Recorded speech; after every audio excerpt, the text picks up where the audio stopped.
ikan asin. Izinkan saya ucapkan salam untuk para hadirin. Assalamualaikum warahmatullahi wabarakatuh. Alhamdulillahirabbil alamin wa bihi nasta'in wa ala umuri dunya waddin wassalatu wassalamu ala asyrafil anbiya'i wal mursalin sayyidina Muhammadin wa ala alihi wa sahbihi ajmain, amma ba'du. Utama-tama dan yang paling utama adalah kita panjatkan puja puji syukur atas kehadiran Allah Subhanahu wa taala. Karena atas keturutnya kita masih bisa berkumpul dengan keadaan sehat walafiat.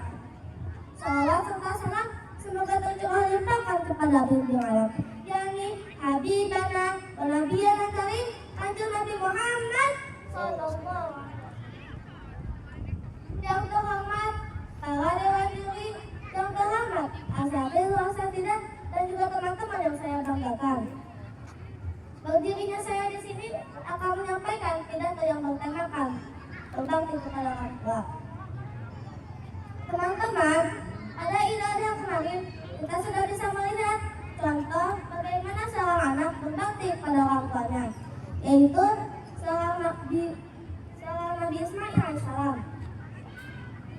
Dalam pidato kali ini, izinkan saya untuk membacakan salah satu kisah dari Nabi Ibrahim alaihissalam dan Nabi Ismail alaihissalam. Pada zaman dahulu, hiduplah seorang nabi yang sangat taat kepada Allah, yaitu Nabi Ibrahim alaihissalam. Beliau lama sekali ingin mempunyai anak, lalu Allah memberinya seorang anak yang sangat disayangnya, yaitu Ismail alaihissalam. Ketika Nabi Ismail alaihissalam sudah bertumbuh menjadi anak yang baik, kuat, soleh, dan juga rajin membantu ayahnya, datanglah sebuah ujian besar dari Allah. Pada suatu malam, Nabi Ibrahim pernah bermimpi. Dalam mimpinya, dia menyembelih anaknya sendiri, yaitu Ismail alaihissalam.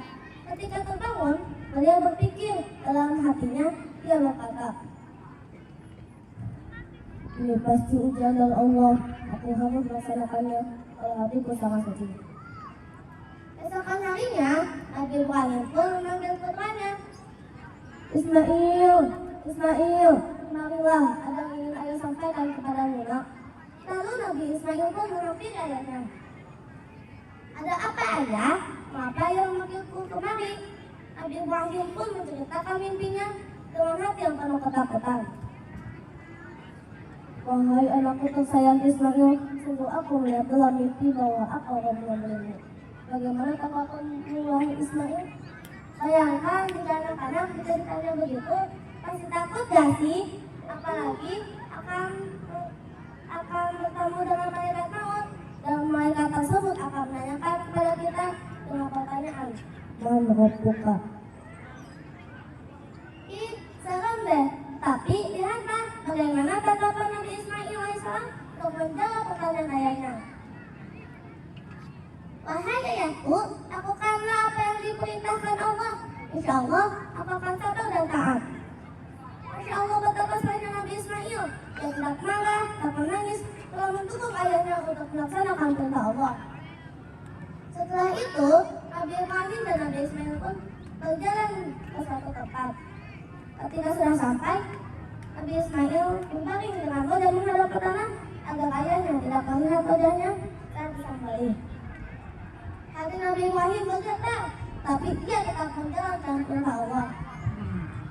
Ketika pisau sudah diletakkan di leher Nabi Ismail dan hendak menyembelih, tiba-tiba Allah berfirman, "Wahai Ibrahim, engkau telah menggunakan itu. Sungguh ini hanyalah ujian." Lalu Allah pun mengganti Nabi Ismail alaihissalam dengan seekor domba besar dan lucu dari surga. Kalian kepikiran gak sih betapa enak, lezat, dan nikmatnya daging domba dari surga tersebut? Apalagi kalau kita yang makan, pasti dapat berkahnya juga gak sih? Soalnya kan dari surga. Daripada mikirin daging domba dari surga, mendingan kita lanjutkan saja pidatonya daripada membuang waktu. Teman-teman, pelajaran yang bisa kita ambil dari kisah ini ialah pertama, Nabi Ismail alaihissalam adalah nabi yang sangat taat kepada Allah.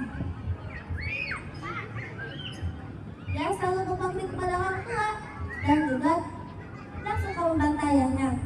Kedua, Allah mengajarkan kepada kita bahwa keikhlasan, ketaatan itu lebih penting daripada segalanya. Dan terakhir, kita sebagai anak-anak harus berbakti kepada orang tua sebagaimana orang tua kita itu taat kepada Allah. Nabi jalan-jalan ke Blitar, sampai Blitar Nabi membeli rumah. Memang perpisahan adalah sebentar, jadikan ini kenangan terindah. Mungkin segitu saja pidato dari saya. Semoga bermanfaat bagi kalian semua. Akhirul kalam, wabillahi taufiq wal hidayah. Assalamualaikum warahmatullahi wabarakatuh. Waalaikumsalam warahmatullahi wabarakatuh. Baik, terima kasih.